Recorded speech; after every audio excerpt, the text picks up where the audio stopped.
अस्सलाम वालेकुम, hello everyone, welcome back to Sab allrounder channel के साथ मैंने अपने ब्लॉग स्टार्ट किया है और रिएक्शन भी देने वाली हूँ बहुत ही ज़बरदस्त कसिम ढीले की। यहाँ पे अभी मैं काम कर रही हूँ और मैं क्या बना रही हूँ, मैं बना रही हूँ गाजर का हलवा। ये मैं बना रही हूँ गाजर का हलवा। इसमें मैंने चीनी दूध जो है जस्ट मैंने 1 गिलास डाला है। उसके बाद जो बादाम पिस्ता उसको मैंने क्रश करके डाल दिया है। अच्छा, ये गाजर को मैंने कद्दूकश नहीं किया था, मैंने चॉपर मशीन में चॉप किया है। ठीक है, चॉप करके मैं बना रही हूँ क्योंकि जल्दी का काम करना था मुझे। सो मैंने इस तरह बनाया। इसमें मैंने एक दालचीनी के स्टिक्स डाले जो नज़र आ रहा है, 3 अदद इलायची डाला और घी डालकर अभी मैं इसकी बुनाई करी हूँ। उसमें थोड़ा पानी है, ड्राई हो जाए। मैं किचन में खड़ी होकर ये काम करी और मैं खड़ी किस पे ये मैं नहीं दिखाऊंगी क्योंकि मैं सिलेंडर पे बना रही हूँ। सिलेंडर पे इसलिए बना रही हूँ कि जो मेरा चूल्हा है वो सूना पड़ा है। वह ये है कि फिर से गैस लाइन में हमारे पानी आ गया, पानी निकलेगा तो गैस आएगा सही से। तो जब तक हम सिलेंडर यूज़ करेंगे, सिलेंडर की वजह से मेरे पतीला भी काला हो रहा है क्योंकि ये चूल्हा सही जल नहीं रहा है। चलो, सुबह तक तो गैस आ ही जाएगा। और ये जो हलवा है गाजर का वो मैं अभी बना ही लूँगी और बनाकर फिर मैं मिलती हूँ आप लोगों के साथ। बैठती हूँ आराम से फिर इस बगुड़ी की बिना डिटर्जेंट वाली, जो आज फिर इसने 5 रुपये के नहीं 2 रुपये के माइक वाले और वाली के साथ कुछ ऐसी बातें की हैं जो कि हमेशा वो करती है। वो गलाजत ही बोलती है, वो झूठ ही बोलती है। झूठ की तो वो गोदाम है। इससे ही बात करूँगी तो थोड़ा इंतज़ार कीजिए। बस मैं ये बनाकर आप लोगों से दोबारा से मैं भी स्टाइल मार लेती हूँ। मुझे भी हक है इस तरह स्टाइल मारने का। सही बात है ना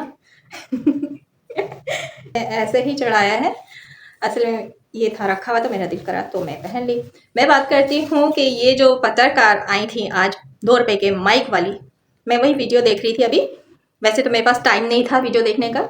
तो ये क्या कहती है कि इनके बारे में लोग जानने के लिए बहुत बेताब रहते हैं। बता दें कि यहाँ मतलब भारत में नहीं, पाकिस्तान में भी इनके बहुत ही मतलब चर्चे हैं, यानी कि इनके प्यार के बहुत ज़्यादा चर्चे हैं। 2 रुपये के माइक वाली को बताना चाहूँगी कि पाकिस्तान में ना इनके चर्चे नहीं है, ये बदनाम है। इसको कोई अच्छे लफ्ज़ों में नहीं याद करता पाकिस्तान में। इसको बगुड़ी कहते हैं, इसको कोठे वाली कहते हैं। समझ में आया? तो ये बहुत चर्चे में है, तो सिर्फ हिंदुस्तान में है, पाकिस्तान में कोई इसको पहचानता तक नहीं। वो गिन के कुछ लोग हैं, जैसे कि हम लोग जैसे लोग जो हम यूट्यूबर्स हैं यहाँ पे बैठे हैदर भाई के केस को लेके आवाज़ उठा रहे हैं 4 बच्चों के लिए। तो बस यहीं तक ही है। पाकिस्तान में बहुत कम लोग इस बगुड़ी को जानते हैं, इसके प्यार को जानते हैं। ये नाजायज़ प्यार भागी भी भगोड़ी है। ये पाकिस्तान की एक भगोड़ी है जो कि आप इंडिया में पाकिस्तान का टैग लेके घूम रही है, पाकिस्तान के नाम का चैनल चला रही है और खा रही है रोटी रोजी। तो ये जो 2 रुपये का माइक लेके आप उसके मुंह में घुसेड़ कर सवालात कर रही थी ना, उसका मैं अभी अच्छे से पाकिस्तान की ये फेमस जोड़ी नहीं है, पाकिस्तान की ये फेमस भगोड़ी है। ठीक है, फेमस भगोड़ी और जहादी सीमा जहादी है। ठीक है, फेमस जोड़ी नहीं है। फेमस जोड़ी उस सूरत में होती है जब ये हैदर के साथ जाती है इंडिया घूमने के लिए। तो वहाँ पे अगर अपनी ये प्रेम कहानी बताती कि किस तरह ये 13 साल की उम्र से भागी, भागते भागते भागते फिर इसकी मुलाकात हैदर से हुई, फिर इसने किस तरह हैदर को फंसाया और फिर शादी की, तो वो इसकी प्रेम कहानी होती। ये जो है ना, ये प्रेम कहानी नहीं है। ये भगोड़ी फेमस है पाकिस्तान में। ये भगोड़ी पाकिस्तान में भगोड़ी के नाम से ही फेमस है। समझ आ गई आप 2 रुपये की माइक वाली को? पता नहीं कहाँ से आ जाते हैं ये भी भैया भी किसको किसको भेज देते हैं। हमें इतना टेंशन देते हैं कि इनके लिए भी बात करना पड़ती है, ये 2 रुपये के माइक वाली के लिए भी। हाँ, तो फिर ये पत्रकार पूछती है कि कैसी तबीयत है आपकी, तो कह रही है बिल्कुल ठीक है, थोड़ा बहुत अप डाउन चलता रहता है क्योंकि 8वां महीना लगे है, पैरों में मेरे दर्द रहता है और मुझे काम तो किसी ने नहीं करने दिया। मतलब अभी तक तो मैं काम नहीं करी। मेरा मीनू जी लप्पू पोपला पपी बहुत ख्याल रखता है और साथ में जो मेरी शादीशुदा नंदे हैं वो भी आ जाती है, वो लोग भी मेरा बहुत ख्याल रखती हैं। और लप्पू की छोटी बहन जो है वो भी मेरा बहुत ख्याल रखती है, अंजलि जो 64 दांतों वाली वो भी मेरा बहुत ख्याल रखती है। और जो मेरी सास है वो तो मेरा ख्याल रखती रहती है, वो बहुत स्वीट है, बहुत अच्छी हैं और बहुत कम उम्र भी है। बिल्कुल सही कहा तूने बगोड़ी ये बात कि वो बहुत कम उम्र नहीं है। सिर्फ मीरा फैमिली में सभी तुझसे छोटे हैं, सिर्फ एक तू ही बुढ़िया है। समझ में? 4 बच्चों की अम्मा जो भागकर चली गई उस मीनू पप्पी जनानी के पास। और मीनू पप्पी जनानी या पूरी मीना फैमिली तेरा ख्याल रखती, तो हमें पता है वो किस लिए ख्याल रखते हैं। तेरे जो ठुमके के पैसे आते हैं ना, तू जो सबको हेल्प करती मीना फैमिली को, वो शादीशुदा तेरी नंदे क्यों ना हो, असल तो वो तेरी नंदे नहीं है, बोलते भी मुझे अच्छा नहीं लगता। वो शादीशुदा मीनू पप्पी जनानी की जो बहनें हैं ना, वो लोग भी मतलब से ही तेरी खदमतें करती, तेरा ख्याल करती हैं आके, या तेरे बच्चों का ख्याल करती। क्योंकि तू बीमार है, तू प्रेग्नेंट है, तू बच्चा पैदा करने वाली है, यानी आधार कार्ड पैदा करने वाली है, तो अपने 4 बच्चों को भी तूने उन गैरों के हवाले कर दिया है।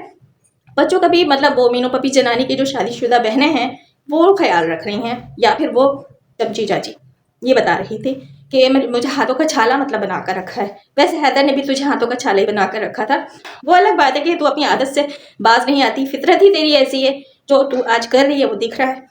तब अफसोस कि ये महाकुंभ नहीं जा सकी, वरना तो ये दौड़ी चली जाती। और वैसे ये जा सकती थी बट गई नहीं, क्योंकि ये 8 मंथ प्रेग्नेंट है और इसको बहुत अफसोस हो रहा है कि ये नहीं जा सकी। लेकिन ये इसके जो मीनू पपी जनानी वो ज़रूर जाएंगे और इसको बहुत प्राउड फील हो रहा है महाकुंभ को देखकर सुनकर के। इतने सालों बाद आया है, लेकिन कभी इसने प्राउड पाकिस्तान के लिए फील नहीं किया। अफसोस की बात है कि जहां इसने 40 से 45 साल गंवाए हैं, बकौल इसके के गंवाए हैं ना, बच्चे से ज़बरदस्ती पैदा किए गए। 40 से 45 साल इस पर पाकिस्तान में बहुत जुल्म किया गया, औरतों पे जैसे जुल्म किया जाता है बकौल इसके, लेकिन हम पे कभी जुल्म नहीं किया गया, किसी ने नहीं किया आज तक। हम यहाँ सोशल मीडिया पे बैठे, भाई हम भी पाकिस्तानी ही हैं, बट भगोड़ी पे बहुत जुल्म किया गया। पता नहीं क्यों इसी पे ही जुल्म किया गया, जो ये बेचारी क्या कहते हैं, पीड़ित महिला हिंदी अल्फाज, यहाँ से भाग गई पाकिस्तान छोड़ के।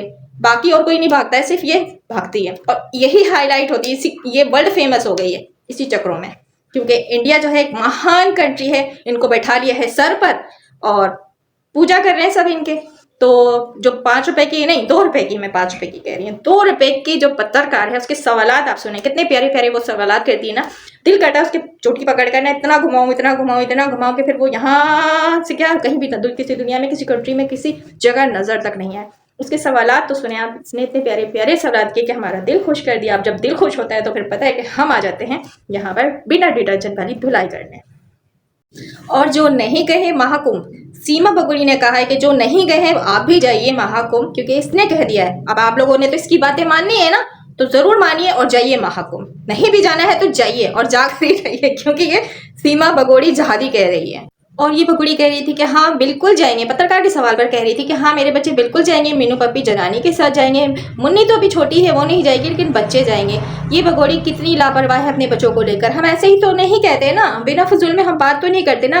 क्या हक है उस काले कवे का कि वो महाकुंभ में हो या फिर कहीं और। जैसे कि अभी वो एक गाँव गया था, बर्थडे प्रोग्राम था इसके रिश्तेदार में कहीं, तो ये बच्चों को ले जाता है, जो कि बिल्कुल गलत था। तो ये महाकुंभ लेके जाएगा बच्चों को, वो भी अकेले, और ये माँ घर पर होगी, क्योंकि ये टनाटनी पैदा करी है, क्योंकि ये आधार कार्ड पैदा करी है। और अगर पैदा हो भी जाता है उसके बाद भी जाता है तो वो टनाटनी यानी वो आधार कार्ड ज्यादा अहमियत रखता है ना, ज्यादा उसकी अहमियत है बनिस्बत इन 4 बच्चों के, क्योंकि ये गुलाम हैदर के बच्चे इसने जबरदस्ती पैदा किए हैं। तो इसीलिए तो हम कहते हैं कि जो बच्चे जबरदस्ती पैदा किए, जिन बच्चों को तू प्यार से पैदा कर रही है, बच्चा यानी जो टनाटनी आने वाला, उसको तू रख साथ अपने, और जो ये 4 बच्चे हैं उसे हमें वापस कर दे, यानी गुलाम हैदर को वापस कर दे। वो पाकिस्तानी बच्चे हैं तो वो बच्चे पाकिस्तान आने चाहिए। फिर 2 रुपए के माइक वाली कहती है कि आप कैसा फील कर रही हैं कि आपके घर नया मेहमान आने वाला। तो कह रही हमें तो बहुत खुशी, मैं बहुत खुश हूँ और मैं ये खुशी तो सबसे शेयर करना चाहती थी और मैं कर नहीं पाई, मजबूरी थी ना, नहीं कर पाई, लेकिन ये जरूर करना चाहती थी। जी जी बिल्कुल सही कहा इस बगुड़ी ने कि ये करना चाहती थी और ये शो भी करती थी, लाइवों में बैठकर ओवर एक्टिंग की दुकान बनी रहती थी, बनकर दिखाती थी कि मैं प्रेग्नेंट हो गई हूँ, जिसपे मैंने वीडियोस भी बनाए थे, आप लोगों ने देखा भी होगा। तो ये बहुत खुश है उस आधार कार्ड के लिए। आधार कार्ड पैदा होने वाला है, वो हिंदुस्तानी आधार कार्ड कहलाएगा और हिंदुस्तानी मतलब के चुन्ना मुन्नू कहलाएगा। जो ये चुन्नू मुन्नू पैदा कर रही है तो उसमें ही इसको ज्यादा इंटरेस्ट है। बहुत खुश है बहुत खुश है बहुत खुश है। बट उन बच्चों का क्या होगा जिन बच्चों को ये साइड में फेंकी होती है, वो जो लप्पू की बहनें हैं ना, वो लोग संभाल रही हैं, इसलिए तो लेकर चली गई वहां पे, बस इस्तेमाल कर लिया। अब उन बच्चों का कोई काम नहीं है, अब बच्चे ही हैं तो उनको दे दिया किसी के हवाले के, खिलाओ पिलाओ नहलाओ धुलाओ कुछ भी करो इन बच्चों के साथ। मैं तो आधार कार्ड पैदा कर रही हूँ, चुन्नू मुन्नू पैदा कर रही हूँ अपने लप्पू जनानी का, तो मैं इसके साथ ही खुश हूँ। तो रखना पास में इसलिए है कि इन बच्चों से ही तो रिलीफ मुझे मिला हुआ है, मैं यहाँ पे सबके सरों पे तांडव कर रही हूँ। 2 रुपए के माइक वाली कहती है कि वो पड़ोसी मुल्क वाले क्या कहते हैं, तो कह रही वो लोग का काम है बहुत गंद बोलते हैं, बहुत गलत बोलते हैं, उनसे तो अच्छी की उम्मीद नहीं, लेकिन हालांकि वो लोग मामा लगते हैं, खाला लगती है, कुछ इस तरह की कह रही थी। तो भगोड़ी तो कब से रिश्ते बनाने लगी पाकिस्तान से? पाकिस्तान से तुझे नफरत है, पाकिस्तान तुझे कभी नहीं आना, वो बच्चे तेरे हैं, पाकिस्तानी हो नहीं सकते, वो हिंदू बच्चे हो गए यानी सनातन धर्म में आ गए हैं, पाकिस्तान से तेरा कोई लेना देना नहीं है, कभी तू पाकिस्तान के लिए अच्छा नहीं बोली, लेकिन जो तू टनाटनी पैदा करी हिंदुस्तान का, वो काले कव्वे का, कव्वे बिरयानी का, तो उससे रिश्ता तू जोड़ी पाकिस्तानियों का। मतलब ये अजीब और गरीब तू कहानी बता रही है। हमारा कहाँ से ताल्लुक हो गया तेरे इस गंद से जो तू पैदा करने जा रही है? कोई ना ही मामा है ना ही कोई खाला टनाटनी का, ठीक है, होगा वो हिंदुस्तानी बच्चा, तू पैदा कर और रख उसको हिंदुस्तान में। हमारा सिर्फ ताल्लुक उन बच्चों से हमारा रिश्ता है, रहेगा। वो मुस्लिम जो 4 बच्चे हैं ना, वो जो पाकिस्तानी 4 बच्चे, हाँ पाकिस्तानियों का उनसे रिश्ता है, लेकिन जो तू पैदा करने जा रही है ना ये नाजायज बच्चा, इस बच्चे से हमारा कोई लेना देना नहीं है, हमारा कोई ताल्लुक नहीं है और ना ही हमें कोई ताल्लुक बनाना है। तू कह रही ना हालांकि मामा लगते हैं, किस मुंह से तू कह रही है ये बात? तुझे शर्म नहीं आ रही है? पाकिस्तानियों से तुझे नफरत है, पाकिस्तान से तुझे नफरत है, पाकिस्तानी रिश्ते तुझे चाहिए ही नहीं थे, हैदर से तुझे इतनी नफरत है, लेकिन अपनी इस टनाटनी के लिए, मुन्नू चुन्नू के लिए तो कह रही है कि हालांकि मामा लगते हैं। तो सामने होती ना ये चपेट लगाती, मुंह आगे का पीछे हो जाता। समझ में आया? मत कहा कर ये सारे अल्फाज और कह के ये मत बताया कर कि तेरा अभी भी रिश्ता है पाकिस्तान से, ससुराल ससुराल करती है। तो पाकिस्तान के साथ गलत करके गई, पाकिस्तानियों के साथ गलत करके गई, पाकिस्तान के लिए तूने गलत बोला, इस्लाम के लिए गलत बोला, कह रही तो हमें मुझे उम्मीद है ही नहीं पाकिस्तानियों से या पाकिस्तान वालों से, तो फिर उम्मीद किस लिए तू लगा के रखी हुई? तूने पाकिस्तान के लिए कुछ अच्छा किया है जो हम तेरे लिए अच्छा सोचे या अच्छा बोले, या इस चमार के लिए, ये काले कव्वे कव्वे बिरयानी के लिए जिसने गलत किया, जिसने पूरा एक बसा बसाया घर तोड़ा, तुझे भगाकर बुलवा लिया, गुलाम हैदर के साथ गलत किया, उसके 4 बच्चे छीन लिए, तो तू कहती है कि मुझे बहुत गुस्सा आता है जब ये मीनू पपीज जनानी के लिए सब कुछ कहते हैं, तो दिल करता है क्या? तो दिल तो हमारा भी बहुत कुछ करता है, बस अफसोस कि तू हमारे हाथ से पहुंच से दूर है, वरना इतनी चपेड़े लगाती इस काले कबाब बिरयानी को, और तुझे ना छड़ी का दूध याद दिला, तो दोनों पे जो प्यार का भूत सवार है ना, भूत उतर के ही रहता। लेकिन अफसोस कि तू वहां बैठी है ना जहाँ तुझे सपोर्ट किया जा रहा है, जहाँ पे तू अपनी जड़ें मजबूत कर चुकी है, जहाँ पे तू बैठ कर कहती है कि मेरा बाल भी बाका कोई नहीं कर सकता। बिल्कुल हम समझ सकते हैं कि तेरा बाल भी बाका कोई नहीं कर सकता, क्यों नहीं? तूने जो कार्ड खेला उस कार्ड को देखते हुए तो हमें यकीन हो गया है कि तेरा बाल भी बाका कोई नहीं कर सकता। तेरे सर पे जिस पर्सन का सपोर्ट है, जिन पर्सनों का, जिस सिस्टम से तू जुड़ी हुई है, वो हमें अच्छे से पता चल गया। तूने ही तो एक्सपोज किया है, हमें तो बिल्कुल नहीं पता था कि आखिर तुझे किसका सपोर्ट है। सो तूने बता दिया कि तुझे सपोर्ट जिसका है, हमें सब अच्छे से समझ आ गया। अब यहाँ पे बोलेंगे तो फिर पता है ना, कहेंगे कि हम हर बात यहाँ ला कर रखते हैं, हम गंद बोलते हैं। हम गंद नहीं बोलते, हम सच बोलते हैं और फैक्ट पे बात करते हैं। मुझे हंसी आती है इस बात पे कि कहती है वो ना कभी मेरे लिए अच्छा सोच सकते हैं ना अच्छा बोल सकते हैं। पता नहीं क्यों अभी भी ये बगुड़ी हमसे अच्छे की उम्मीद लगा के बैठी है। मतलब ये कुछ भी करे बट उम्मीद बड़ी अच्छी इसने लगाई हुई कि हम इसके लिए अच्छा बोले भी और अच्छा सोचे भी, कुछ भी।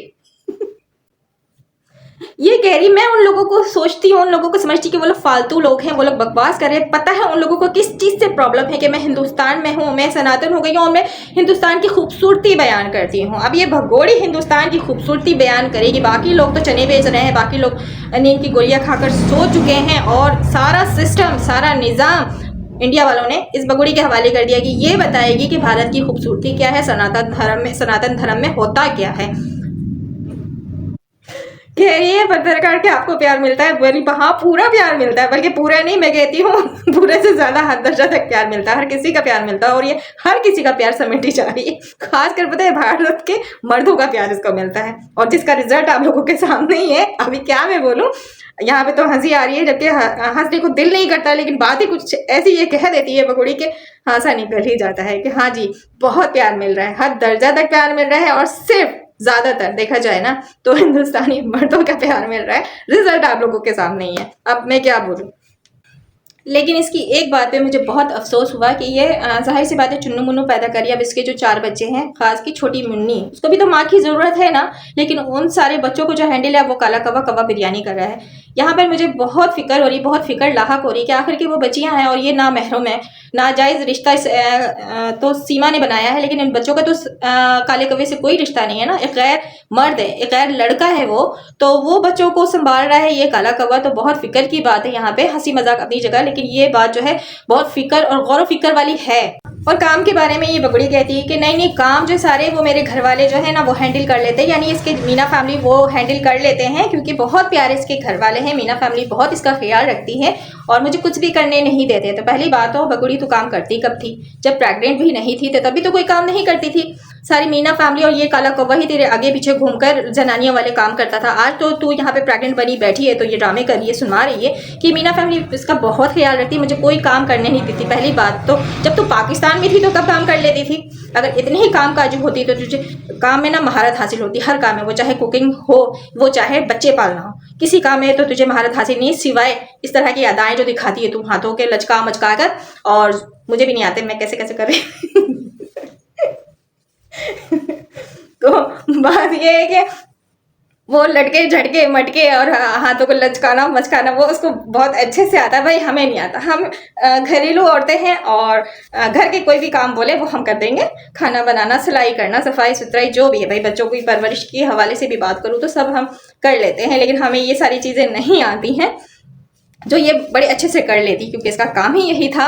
पाकिस्तान में काफ़ी अच्छे से ये ट्रेनिंग लेकर गई है, ठुमके लगा रही है वहाँ, और जहाँ ये गई है माशाल्लाह से वहाँ ये सब चीज़ों पे ज़्यादा ही तवज्जो है। लोग अच्छे से डांस कर लेते हैं, वहाँ क्लासेस बाकायदा आई थिंक मुझे जहाँ तक पता है कि लेते हैं, क्लासेस होते हैं इसके। तो पाकिस्तान में भी अभी क्लासेस हो रहे हैं, लेकिन स्कूल की पढ़ाई के साथ नहीं है, वो अलग से क्लासेस लेने होते हैं जो इनको डांस का शौक होता है। तो हमारे यहाँ ये माहौल नहीं है डांस वांस का, क्योंकि ये इस्लामी कंट्री है। हाँ लेकिन अलाउ है, क्लासेस देते हैं, जहाँ पे इंस्टीट्यूट है वहाँ जाकर कथक डांस सब सीखते हैं, सीखने वाले जिनको इंटरेस्ट होता है। हाँ ये बात कही ना तूने कि तेरे घर में दो दो प्रेग्नेंट है, एक तू जो फेक है, लेकिन एक रियल प्रेग्नेंट है जो कि अंजलि प्रेग्नेंट है। जिस तरह के नखरे तू दिखा रही, इस तरह के नखरे तो अंजलि भी नहीं दिखा रही है, ना ही आज तक उसको इस तरह के नखरे दिखाते हमने देखा है। जबकि उसका लास्ट डेट चला, भी तूने कहा ना कि 1-2 दिन में उसकी डिलीवरी है, लेकिन इस तरह के नखरे उसके हमने नहीं देखे जितना तू नखरे दिखा रही है। और यहाँ बैठकर बता रही कि तुझे उठा नहीं जा रहा, बैठा नहीं जा रहा, सांस नहीं आ रही, घबराहट हो रही है। मीनू पप्पी जनानी रात भर पागलों की तरह फिरता रहता है, क्या बोलूं। लेकिन ये जो ओवर एक्टिंग की दुकान बनी हुई ना, तो कोई पहली बार ये बच्चा पैदा नहीं करी, ऑलरेडी तेरे 4 बच्चे हैं, तुझे तो अच्छे से इन सब चीज़ों में महारत हासिल होगी। तो पहला कोई बच्चा पैदा करने जा रही है, और ये जो मुन्नू चुन्नू है दुनिया में पहली बार आएगा। इससे पहले तूने कोई भी डिलीवरी नहीं की है, कोई भी मंथ इस तरह के नहीं गुजारे हैं, मतलब कि वो 4 बच्चे ऐसे ही टपक गए। ये तो कहती है कि ये हैदर के बच्चे नहीं है, अब यहाँ पे ये बता रही है कि इसने ये 4 बच्चे पैदा भी नहीं किया। अब क्या बोलूँ, एक बात हो तो बंदा बोले ना। पत्रकार के वही घूमे फिरे सवालात जो हर बार हर पत्रकार आकर सवाल करता है कि नाम कुछ सोचा आपने इस टनाटनी आने वाले का, यानी ये मुन्नू चुन्नू का। तो कह रही वहां काला कौवा फोन करता, मुन्नी ने नाम कहा है, कृष्णा कृष्णा कहा है। शेम ऑन यू, शर्म आनी चाहिए कि मुन्नी को पता है कि मेरी माँ प्रेग्नेंट है और बेबी आने वाला है, वो कह रही है कि ये नाम रखेंगे। मतलब ये एक शर्म की बात है, बच्चों को ये सारी चीज़ें नहीं बतानी चाहिए, बच्चों के जहन जो है वो पुख्ता हो जाते हैं। बट ये भगोड़ी है ना, भगोड़ी की तरबियत तो ऐसे ही होगी। की तरबियत कैसी होगी, भगोड़ी की तो तरबियत सबने देख ही ली कि बच्चे जो हर किसी को बाप कह देते हैं। अब ये काला कौवा जो है बच्चों को तरबियत दे रहा है जो कि नामहरम है, गैर है। तो मुन्नी को ये सब चीज़ें बताया हुआ है कि तुम्हारे घर एक बेबी आने वाला है। अब ये सोचने वाली बात है और एक शर्म की बात है कि एक छोटी सी बच्ची को ये बात पता है। मतलब दुनिया वालों को ये बताने में शर्मा रही थी, नहीं बता रही थी, लेकिन ये बात उस बच्ची को पता है। अच्छा, गुलाम हैदर के सवाल पे ये क्या कहती है भगोड़ी कि वो उसको ज़्यादा ही जल्दी पड़ी हुई है, वो मेरे बाबा के लिए, मेरी मीना फैमिली के लिए गंद बोलते हैं, गलत अल्फाज बोलते हैं, गालियाँ देते हैं। अच्छा, वो बंदा गालियाँ तक ना दे, वो गलत ना बोले जिसका घर तू तबाह बर्बाद करके चली आई है, जिसके पैसे तूने वहाँ से लूटे फूटे, झाड़ू पोछा लगाया और चली गई जाके इस काले कव्वे को कब्बा बिरयानी को दे दिया। तो वो जो मेहनत करके पत्थर तोड़ तोड़ के तुम लोगों को वहाँ से मेहनत कर करके तुझे पैसे भेजता था, तू वहाँ से समेट कर घर बेच कर सारे तू लेकर भाग आई 4 बच्चों के साथ, वो बच्चे हैदर के। तो वो कुछ ना बोले और तुझे बहुत बुरा लग रहा है। इस मीना फैमिली के लिए, कव्वे बिरयानी के लिए तुझे बहुत बुरा लग रहा है, वो बाबा के लिए तुझे बहुत बुरा लग रहा है। तुझे कभी तो अपने सगे बाप के लिए भी इतना बुरा नहीं लगा। बड़ी तू सगी बन रही है, जो तू अपनी सगी रिश्तों की नहीं बनी, वहां पे बैठ के इन लीगल रिश्तों की तू सगी बन रही है, बता रही है कि मुझे बहुत बुरा लगता है। तो लगा करे, और सही करता है, कम करता है, बल्कि वो इज्जत के दायरे में करता है, क्योंकि उसकी तरबियत ऐसी नहीं है, वो शरीफ है, बहुत सादा इंसान है, तेरी तरह चालाक अय्यार नहीं है ना। वो सोशल मीडिया पे तू बैठ के जो बकवास करती है ना, जो सवालात करते हैं, करने वाली भी वैसे ही हैं। उन सवालात करने वालों पे भी लानत है जो आकर इस तरह के सवालात करते हैं। सवालात करना हो ना तो सही से सवालात करो, जो हम पूछते हैं, जो हम करते हैं सवाल, वो सवाल करे ना कोई ऐसा पत्रकार जो है। ये जो पेड पत्रकार सारे जाकर मुंह पे माइक उसेड़ कर बात करते हैं, इन पे तो हमें गुस्सा आता ही आता है। और इसकी बातों पर इस भगोड़ी के जो रिपीटेड वही सारी बातें, आतंकवादी हैं, जहादी हैं। तो सीमा, हैदर तो जहादी नहीं है, लेकिन तू जरूर जहादी है, जहाद करने चली गई है तू। तो लिहाजा हिंदुस्तानियों जरा होशियार रहना इससे। वो कहता है कि मेरे बच्चों का धर्म बदला। काय के बच्चे, किस तरह की बात कहती, काय के बच्चे, कैसे बच्चे, मतलब वो हैदर के बच्चे नहीं है, अरे उसके बच्चे ही हैं। तो वो कह रहा है ना कि मेरे बच्चों का धर्म बदला, बाप की इजाजत के बिना बच्चों का धर्म नहीं बदला जा सकता। ये तूने नाजायज काम किया, इलीगल काम किया, इसकी सजा तुझे मिलेगी, आज न कल तो जरूर मिलेगी। तू कहती ना काय के बच्चे, तो जाकर फिर अदालत में कभी जाना हो ना तेरा, तो वहां पे बोलना काय के बच्चे, का जवाब तुझे अच्छे से मिलेगा। समझ में आया? ये जो काय के बच्चे ना, तूने बिना बाप के पैदा किए। जहादन सीमा, जहाद करने गई है ना, तो उस पर तवज्जो दे और बच्चों को वापस भेज पाकिस्तान। कल की वीडियो भी थोड़ी लंबी हो गई थी, लेकिन आप लोगों ने इस वीडियो पे भी बहुत सारा प्यार दिया। आप सबके प्यार का बहुत बहुत शुक्रिया। मुझे बहुत अच्छा लगा। मेरे शबनम टॉक वॉक से भी लोगों ने, मेरे व्यूवर्स, मेरे फॉलोअर्स, मेरे सब्सक्राइबर्स ने मुझे सब्सक्राइब भी किया, मुझे इतने प्यारे प्यारे से कमेंट्स भी किए। तो आप सबका दिल से बहुत बहुत शुक्रिया। तो इसी तरह आप लोग साथ बने रहिए, वो चाहे मेरे शबनम टॉक वॉक चैनल पे हो, चाहे इस चैनल पे शब ऑलराउंडर पे हो। तो आप लोग के सपोर्ट से ही मैं आगे जाऊँगी और बहुत अच्छा लगा, दिल खुश हुआ। आप लोगों के प्यार से ही ना मुझे हिम्मत मिलती है। सो मैं इस तरह की रिएक्शन दे पाती हूँ। तो इस चैनल पे मैं इस तरह रिएक्शन देने की आदी नहीं हूँ। कोशिश कर रही हूँ कि थोड़ा बेस्ट से बेस्ट जो है ना वो वीडियोस बना सकूं और आप लोगों के साथ रख सकूं। सो बिना डिटर्जेंट वाली धुलाई तो मैं इस बगुड़ी की करती ही रहूँगी। बस आप लोगों की सपोर्ट और प्यार की ज़रूरत है। सो फिर इंतज़ार कीजिए, फिर मिलूंगी एक और मज़ेदार से रिएक्शन के साथ। ये व्लॉग यहीं पे एंड करती हूँ।